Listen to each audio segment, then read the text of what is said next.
Why didn't Damon and Caraxes kill Sheepstealer? House of the Dragon Episode 7 explained, warning, spoiler warning. Before we begin, this video contains major spoilers for House of the Dragon Season 3 Episode 7.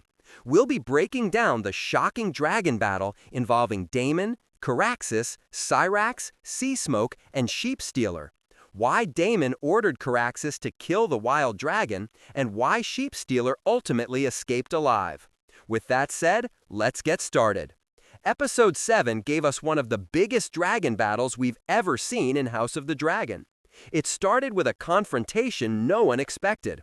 Syrax, Seasmoke, Sheepstealer. Then everything changed when Daemon arrived riding Caraxes. As the battle reached its climax, Daemon gave a clear command: kill Sheepstealer. Caraxes attacked with incredible force.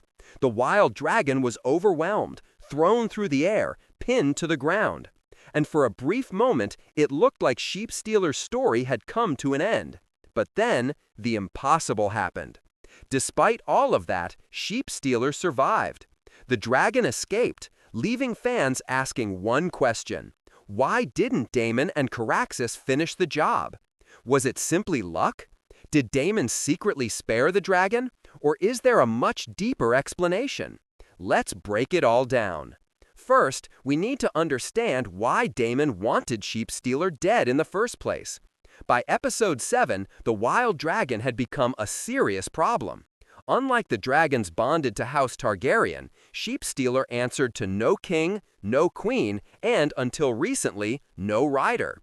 That unpredictability made the dragon incredibly dangerous.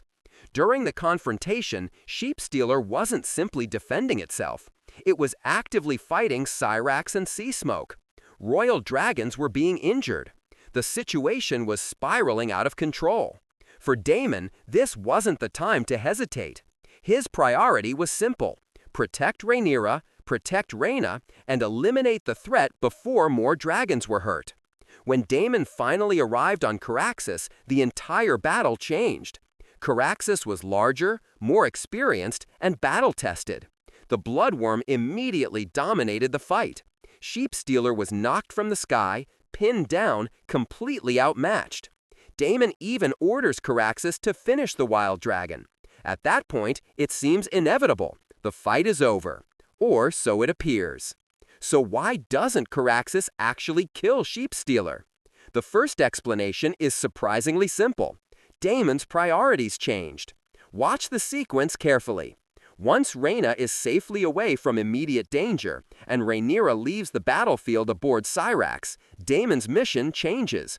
Moments earlier, his focus was protecting his family. Now, the immediate crisis has passed. The tactical urgency is no longer the same.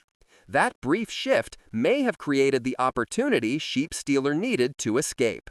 There's another important detail many viewers overlook. Dragons aren't machines.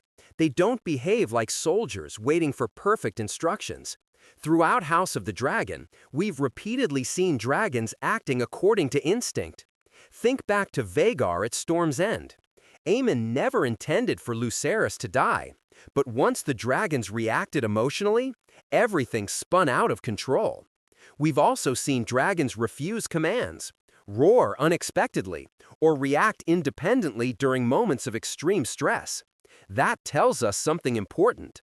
Even though Daemon orders Caraxes to kill Sheepstealer, Caraxes is still an intelligent living creature, not a weapon that executes commands with perfect precision. Once Sheepstealer begins escaping, the situation changes in an instant. Then there's Sheepstealer itself. Remember, this dragon has survived alone for years. Unlike Syrax or Seasmoke, Sheepstealer wasn't raised inside the dragon pit.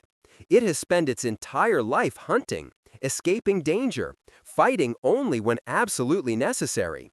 That experience matters. By the end of the battle, Sheepstealer realizes it can't win. So instead of continuing to fight, it chooses survival. The dragon waits for the smallest opening and escapes before Caraxes can deliver a final killing blow. It's not the strongest dragon, but it may be the smartest survivor in the skies. Now let's discuss one of the biggest fan theories. Did Damon secretly spare Sheepstealer?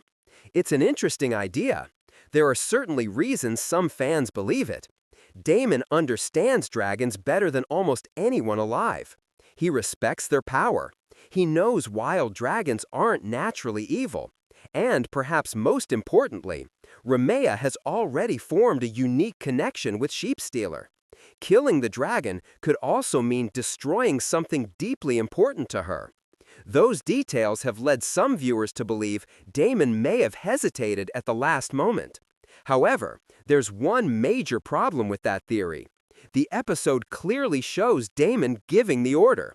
He tells Caraxes to kill Sheepstealer. Nothing in the scene confirms he intentionally changed his mind. If anything, the evidence suggests Damon genuinely intended to end the threat.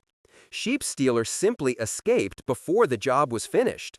So while the idea that Damon secretly spared the dragon is an interesting fan theory, the episode itself doesn't confirm it.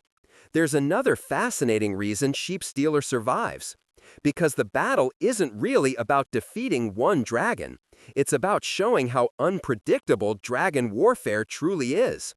Many viewers assume the larger dragon always wins. Episode 7 proves otherwise. Dragon battles are chaotic, fast, messy. Even experienced riders lose control. Opportunities appear and disappear in seconds. Sometimes, a dragon survives simply because the battlefield changes at exactly the right moment. That's exactly what happens here. The survival of Sheepstealer also tells us something about Damon.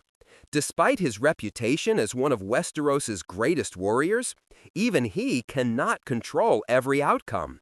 He can command Caraxes. He can make decisions. He can dominate the battlefield. But once dragons begin fighting, even Damon can't predict every movement. That's one of the central themes of the Dance of the Dragons. The Targaryens believe they control dragons. In reality, sometimes the dragons decide their own fate. So what happens next? The most important thing to remember is this. Sheepstealer survives episode 7.